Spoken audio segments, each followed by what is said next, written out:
नमस्कार, तेज 24 न्यूज में आपका स्वागत है। आज हम पहुंचे हैं Fortis Escorts super speciality hospital NIT Faridabad में, और वो भी यहाँ पर जाने माने कार्डियोलॉजिस्ट जो कि काफी लंबे समय से अस्पताल में सेवाएं दे रहे हैं, डॉक्टर पंकज बत्रा जी, जिन्होंने कि किसी तरह के जो बातें हैं छुपाई नहीं है लेकिन खुल के बताई हैं। ज्यादातर लोगों का ट्रीटमेंट के साथ साथ वैसे भी भला किया है, सुझाव भी दिए हमेशा टाइम टू टाइम जैसा उचित समझा है डॉक्टर साहब ने। तो आज इस तरह की कुछ बातें उनसे करेंगे जिससे आम आदमी का हमारे चैनल पे इन बातों को देख करके भला हो सके। तो डॉक्टर साहब, आपका हमारे इस चैनल पर स्वागत है।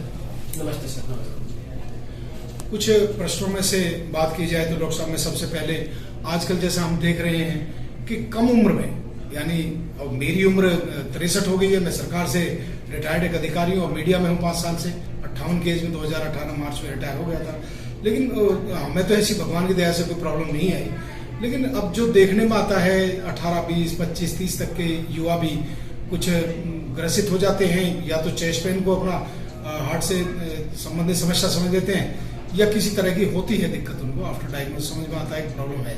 तो ऐसा कम एज में जो दिक्कतें आ रही हैं उसका कारण आप क्या समझते हैं डॉक्टर साहब? देखिए, कम उम्र में हार्ट अटैक का कारण मेन तो डाइट है एक, और दूसरा बैड हैबिट्स, पर्टिकुलरली स्मोकिंग। तो अगर हम अपनी डाइट, स्मोकिंग और थोड़ी फिजिकल एक्टिविटी रखें तो उस पर बहुत हद तक कंट्रोल पाया जा सकता है। हम जितने भी पेशेंट्स देखते हैं यंग, मोस्टली वो स्मोकर्स होते हैं, क्योंकि स्मोकर्स में क्लॉट बनने की टेंडेंसी ज्यादा होती है, और अंडरलाइन कुछ भी प्लाक हो, वो रप्चर हो जाए तो तुरंत वहां खून का थक्का चमकता है। तो स्मोकिंग बंद करें, थोड़ा डाइट पे ध्यान दें, तो उसमें बहुत हद तक कंट्रोल आ सकता है। जी, जैसा डॉक्टर साहब ने कहा, ये स्मोकिंग जो है बहुत बड़ी दिक्कत है, परेशानी है, इससे बच के रहना चाहिए। और मैं अपनी बात बताऊं तो मैंने कभी स्मोकिंग की ही नहीं है लाइफ में अब तक। तो अगला प्रश्न हम डॉक्टर साहब आपसे करें तो इसके बारे में, जैसे कोई भी एज ग्रुप है तो इसमें मोटी सी जो मेन मुख्य जिसको कह सकते हैं हम प्रिकॉशंस, जो बचाव हैं, वो क्या होने चाहिए, क्या हो सकते हैं? प्रिकॉशंस मेन तो है कि कभी भी आपको कोई भी अनएक्सप्लेन्ड सिम्टम हो, वो तुरंत हॉस्पिटल आना चाहिए उसको डायग्नोज करने के लिए। बट इसका मतलब ये नहीं है कि हर छोटी चीज के लिए आप अस्पताल आओ। Any unexplained, any sudden onset symptom, छाती में भारीपन, आप तुरंत हॉस्पिटल आओ। एंड अच्छा लाइफस्टाइल जियो। अच्छा लाइफस्टाइल का मतलब होता है स्ट्रेस कम हो, 1, व्यायाम किया जाए, 2, और डाइट पे ध्यान दिया जाए। मैं डाइट पे जोर देना चाहूंगा। हम लोगों की डाइट यूजुअली बहुत बड़ा कंप्लीट रोल प्ले करती है। आपको मैं एक छोटा बोलूंगा, आप अपने गांव में, अपने पड़ोस में, अपने रिश्तेदारों में जो भी 90 साल के लोग जिए, उनसे पूछो कि बाबूजी आपने क्या खाया जो आप 90 साल जिए हो, आपने क्या चीज करी, वो बहुत कुछ आपको बताएंगे। I would say less of carbohydrate, जिसको हम हिंदी में बोलते हैं अनाज कम से कम मात्रा में लें। कार्बोहाइड्रेट बहुत बड़ा कारण है डायबिटीज एंड इवन हार्ट मरीज बनाने में, क्योंकि हम इंडिया में रहते हैं, मेजॉरिटी हिंदूज हैं, मेजॉरिटी वेजिटेरियंस हैं। तो ये हमने देखा है, वेजिटेरियन में हार्ट की बीमारी ज्यादा होती है, शुगर की बीमारी ज्यादा होती है, क्योंकि हम अनाज ज्यादा खाते हैं। अनाज को कम से कम मात्रा में रखें। ये अनमोल विचार है, ज्ञान है जो डॉक्टर साहब हमें दे रहे हैं। उम्मीद करेंगे हर प्रश्न से आपको बहुत कुछ लाभ होगा और आप भविष्य के लिए अपना एक रास्ता तय कर पाएंगे। तो एक और अगला प्रश्न डॉक्टर साहब से करते हैं कि डॉक्टर साहब, जो डाइट का सवाल है, हमारे खान पान का, लगभग हर उम्र में हम अपने विचार से या अपनी जो हमारी संस्कृति है उसके हिसाब से किसी भी तरह से वेज या नॉन वेज के हिसाब से चलते हैं। ये तो हर एक की जो संस्कार है उस पर डिपेंड करता है, हम ज्यादा नहीं कह सकते। लेकिन जनरली फिर भी डाइट के बारे में क्या सुझाव देंगे डॉक्टर साहब? मैं यही बोलूंगा कि आज आप एकदम से ना तो अपनी डाइट चेंज कर सकते हो, ना करनी चाहिए, बट ये पता होना चाहिए कि अच्छी चीज क्या और बुरी चीज क्या। जो अच्छी चीजें वो ज्यादा से ज्यादा मात्रा में लो, जो बुरी चीजें कम से कम लो। कार्बोहाइड्रेट्स हम अंग्रेजी में बोलते हैं, हिंदी में अनाज बोलते हैं। अनाज को कम से कम रखो। आप सब्जी जरा लो, दाल जरा लो, फल ले लो, दूध लो, पनीर लो, दही लो, ये एनिमल प्रोडक्ट्स हैं। और दूध भी मैं पानी वाला दूध नहीं बोलूंगा, मलाई वाला लो, शुद्ध दूध। घी का मतलब बाजार का घी नहीं, घर का घी। मक्खन बाजार का मक्खन नहीं, मिक्स जिसमें मिलावट हो, घर का। अनाज कम से कम लो, रोटी, चावल, आलू, चीनी, ब्रेड। अगर आप इन पे ही कंट्रोल कर पाए, आपको अपने अंदर खुद सुधार नजर आएगा। जब आप अनाज कम खाओगे तो आपको आपके शरीर, जिनको शुगर है उनकी शुगर सेम दवाई पे पहले से बेहतर कंट्रोल पाई जाएगी। और आई वुड से कि रिस्ट्रिक्ट कार्बोहाइड्रेट्स, अनाज कम से कम लो, और क्योंकि हम इंडियंस अनाज खाते ही खाते हैं, इसलिए हफ्ते में 3 से 4 दिन 30 से 40 मिनट जरूर वॉक किया करें। क्या बात है डॉक्टर साहब, हर प्रश्न के उत्तर में हमारा भ्रम दूर करते जा रहे हैं और दर्शकों को निश्चित रूप से इसका फायदा मिलेगा। तो आजकल डॉक्टर साहब कुछ देखने में आता है कि ये पाउडर टाइप आते हैं, फूड सप्लीमेंट्स इसको हम कह देते हैं, और कई बार मेरा भी कोई नॉन पर्सन है वो इस तरह का काम में लगा हुआ है, तो मैं भी मजाक में पूछ लेता हूँ भाई मेरे लिए क्या है, तो वो हंस के सिर हिला देते हैं कि नहीं ये तो अंकल यंग एज वालों के लिए। तो ये जो फूड सप्लीमेंट्स जो बोले जाते हैं, इसके बारे में डॉक्टर साहब इसका सेवन है उसके बारे में क्या कहेंगे आप? किसी भी तरीके के फूड सप्लीमेंट की जरूरत नहीं है अगर आप अच्छा फूड ले रहे हो। वो आपके नाम से फूड सप्लीमेंट, जो खा नहीं रहा उसमें कमी आ गई तो सप्लीमेंट देना।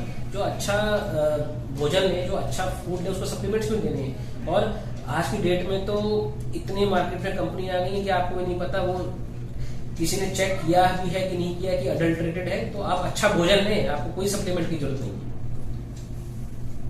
भोजन एक अपने आप में जिसको हम संतुलित आहार, कंप्लीट आहार कहते हैं, उसके बाद सप्लीमेंट कोई चीज एक्स्ट्रा दी जा रही है तो उसकी नौबत ही ना है, ऐसे डॉक्टर साहब का कहना है। तो डॉक्टर साहब कुछ देखने में आता है कि किसी को भी थोड़ा डाउट हो गया, चेस्ट में पेन है या ऐसे सिर में भारीपन है, तो कुछ अपने ही आप बिना डॉक्टर सलाह पर कुछ ले लेते हैं टैबलेट्स वगैरह, जिसको सेल्फ ट्रीटमेंट शायद आप कहते होंगे, तो उसके बारे में क्या कहेंगे? देखिए सर, एनी अनएक्सप्लेन्ड सिम्टम, एकदम से कोई, आप कल तक बिल्कुल ठीक थे, एकदम से कोई नया सिम्टम आया है, उसको इग्नोर नहीं करना चाहिए। आप तुरंत हॉस्पिटल लाइए, हार्ट के डॉक्टर से मिलिए, ईसीजी कराइए। उससे जब डॉक्टर देखता है, बात करता है, आधी चीज तो उसी से समझ में आ जाती है। ईसीजी से बीमारी उतना नहीं समझ में आती, हमें मरीज का इलाज करना होता है, ईसीजी का इलाज नहीं करना होता। अगर मरीज को कोई दिक्कत नहीं हो रही होती, ईसीजी में बदलाव भी होते हैं, हम बोलते हैं उसको इग्नोर करो। मरीज को दिक्कत हो रही होती, ईसीजी में बदलाव नहीं होते, तो भी हम बोलते हैं कि हो सकता है बदलाव आ जाए। इसलिए सबसे जरूरी होता है मरीज को मिलना, मरीज से बात करना, मरीज के लक्षण समझना। आप अपने फील्ड के लक्षण से ही समझ पाते हो इसको हार्ट की बीमारी है या नहीं है। एनी अनएक्सप्लेन्ड सिम्टम, आप हॉस्पिटल एक बार जरूर जाइए। और अब तो हमारे देश में हेल्थ सर्विसेज बहुत इंप्रूव हो गई है after Covid. Number of infrastructure, number of beds, and Ayushman योजना के बाद तो बहुत सुविधा बढ़ गई है। तो बड़ी डॉक्टर को जरूर मिलना चाहिए rather than ignoring, but at the same time हर छोटी चीज के लिए भी हॉस्पिटल नहीं भागना। बीमारी कभी लुक्का छुपी का खेल नहीं खेलती। आपको कुछ थोड़ी सी दिक्कत हुई, आपको लगता जरा दिक्कत नहीं, आप अवॉइड करो। लेकिन रिकरेंट सिम्टम्स आ रहे हैं, then you should not avoid. किसी भी तरह की परेशानी में अपने खुद का जो एक ट्रीटमेंट होता है, मैं ये ले लूं वो ले लूं, उस चीज से बचना चाहिए। कोशिश करेंगे नजदीकी अपने फैमिली डॉक्टर या कोई भी डॉक्टर या हॉस्पिटल में जाएं और वहां से सलाह पर भी आप कोई चीज लें, कोई दवाई लें। तो डॉक्टर साहब, एक हमारे जीवन में जो एक्सरसाइज है उसका एक बड़ा रोल है। हर बार सभी कहते रहते हैं कि भाई एक्सरसाइज कुछ समय होनी चाहिए जरूर उसके लिए, उसके बारे में क्या कहेंगे कि किसी भी उम्र में किस तरह से की जाए? सर, एक्सरसाइज हमारे को जो बताया जाता है वो ओवर हाइप है। आप जितने भी एथलीट्स देखेंगे, मेजॉरिटी एथलीट्स की 60 साल या 65 साल की उम्र में घुटने बदल हो जाते हैं। भगवान ने घुटने 100 साल के लिए बनाए, दौड़ने के लिए नहीं बनाए। But at the same time हमें कुछ हद तक एक्सरसाइज करनी है, व्यायाम करना है, क्योंकि हम जो खान पीन खाते हैं, अनाज खाते हैं, उसमें जलाना भी है। तो I would say moderate activity 4 to 5 times a week is more than sufficient. वो सिंपल भाषा में 30 से 40 मिनट वॉक हफ्ते में 3 से 4 दिन बहुत जरूरी है। वो भी वॉक तब करना है जब मौसम सुहाना हो। सुबह 4 बजे 5 बजे उठ के वॉक करना हार्ट के मरीजों के स्पेशली नुकसानदेह होता है। हम हार्ट के मरीजों को बोलते हैं बाहर वॉक पे तब जाना है जब सूरज आ गया है, सुबह के समय नहीं जाना 4 बजे, क्योंकि सुबह के समय हार्ट की बीमारियां वाले मरीजों को सांस फूलती है। 30 से 40 मिनट हफ्ते में 3 से 4 दिन मोर देन सफिशिएंट, अगर आप डाइट अच्छी लेते हैं। ये भी हमारा बहुत बड़ा भ्रम डॉक्टर साहब ने दूर किया है कि दिन छुपा हुआ है, अभी उजाला नहीं हुआ है, सूरज नहीं निकला और हम भागम भाग में लगे हुए हैं। ऐसा कुछ जरूरी नहीं है, दिन निकलने दें। वो डॉक्टर साहब का कहना ये है कि सूरज की किरणें आ जाएं जमीन पर तभी हम वॉक करें, अपनी क्षमता अनुसार करें।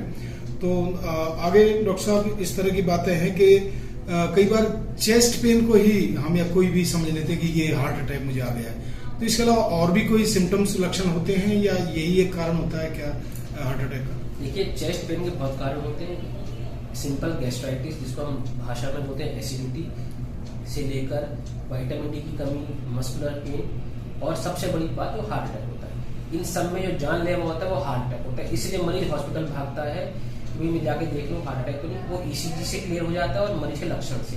यूजली अगर मरीज एक उंगली से अपना छाती में दर्द दिखा सके कि मेरे दर्द यहाँ हो रहा है, यहाँ हो रहा है, यहाँ हो रहा है, वो हार्ट का नहीं होता। लोकलाइज्ड पेन हार्ट का नहीं होता। यूजली छाती का हार्ट अटैक का दर्द मरीज एक उंगली से नहीं दिखा सकता, वो पूरी छाती पकड़ता है, डॉक्टर साहब यहाँ हो रहा है, ये आप उससे पूछो एक उंगली से छू के दिखा सकता है, वो नहीं दिखा सकता।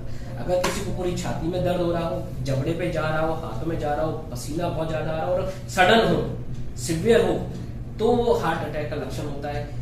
यहाँ दर्द हो रहा है, यहाँ दर्द हो रहा है, एक उंगली से हो रहा है, वो यूजली हार्ट के नहीं होते। तो वही मैंने आपको बोला, जब मरीज हमारे पास आता है, हम मरीज से बात करते हैं, उसके बात करने से समझ में आ जाता है ये हार्ट का दर्द है या नहीं है।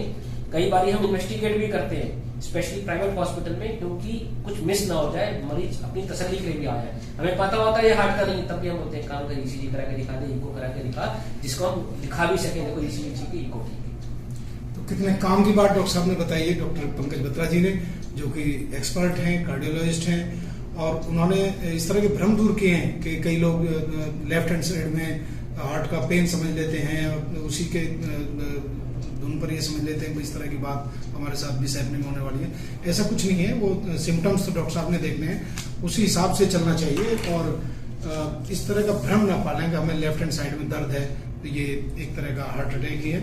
तो इस तरह की बातें डॉक्टर साहब ने बताई है, जरूरी सभी को आपको फायदे बताएंगे और इनसे आप लाभ लेंगे, आपको गेन होगा। तो एक डॉक्टर साहब ऐसा देखने में आया कि कहीं किसी मरीज को बस में, प्लेन में, ट्रेन में या रोड पे, साइड पे, कहीं भी किसी को भी किस तरह का एक्चुअली मान लो हार्ट अटैक आ ही गया, तो कोई भी हमारे जैसा इंसान साथ में है तो जिसको हम फर्स्ट एड कहते हैं या कुछ 2-4 उपचार उसमें शायद सुने हमने, क्या हो सकते हैं दिए जाए? देखिए, उसको हम यूजली बोलते हैं अपनी डॉक्टरी भाषा में सडन कार्डियक अरेस्ट। एक पेशेंट चल रहा था, एकदम से धड़ाम करके गिर गया। तो उसमें आज की में मेरा मानना है हर इंडिविजुअल को बेसिक लाइफ सपोर्ट जो हम बोलते हैं सीपीआर की प्रक्रिया आनी चाहिए। कि छाती दबाना, छाती की ऐसे दबाएं कि 2 इंच छाती दबे, जिससे हार्ट का सर्कुलेशन बना रहे। ये इसके लिए आपको कहीं ट्रेनिंग लेने की भी जरूरत नहीं है। आज के डेट में तो आप यूट्यूब पर डालेंगे कि बेसिक स्टेप्स ऑफ सीपीआर, वो आदमी सीख लेता है। ये देखा गया है कि अगर एक पेशेंट कोलैप्स करता है और उसको आपने सिर्फ सीपीआर बेसिक किया, तो उसका हॉस्पिटल में जीवित पहुंचना 50 से 60% बढ़ जाता है, विपरीत इसके कि किसी ने कुछ नहीं किया। तो आपके सामने कोई भी पेशेंट कोलैप्स करे, सबसे पहले आप हल्ला मचाएं, इमरजेंसी नंबर कॉल करें, एम्बुलेंस के लिए कॉल करें और तुरंत सीपीआर स्टार्ट कर दें। और सीपीआर की प्रक्रिया बहुत सिंपल है, हर इंसान को आनी चाहिए, हर ऑफिस में हर एम्प्लॉय को आनी चाहिए। इसको हम बोलते हैं बेसिक लाइफ सपोर्ट, जो हम कभी कभी जाके डिफरेंट ऑर्गेनाइजेशन में जाके सीपीआर की ट्रेनिंग भी देते हैं। तो जनरली होती क्या है सीपीआर डॉक्टर साहब? जैसे सीपीआर का मतलब होता है कार्डियो पल्मोनरी रिससिटेशन। किसी का हार्ट रुका, आप छाती पे उसकी जो स्टर्नम होता है उसके ऊपर आप पंपिंग करते हैं कि सर्कुलेशन मेंटेन रहे, आर्टिफिशियल रेस्पिरेशन देते हैं। इससे उस पेशेंट की हॉस्पिटल जीवित पहुंचने की संभावना 60% बढ़ जाती है। जब वो जीवित हॉस्पिटल पहुंचेगा तभी तो उपचार होगा। अगर एक पेशेंट जीवित पहुंचा ही नहीं तो उसका उपचार क्या होगा? इसलिए बेसिक लाइफ सपोर्ट की ट्रेनिंग हर इंडिविजुअल को आनी चाहिए। बहुत सारी कंट्रीज में ये पार्ट ऑफ करिकुलम है।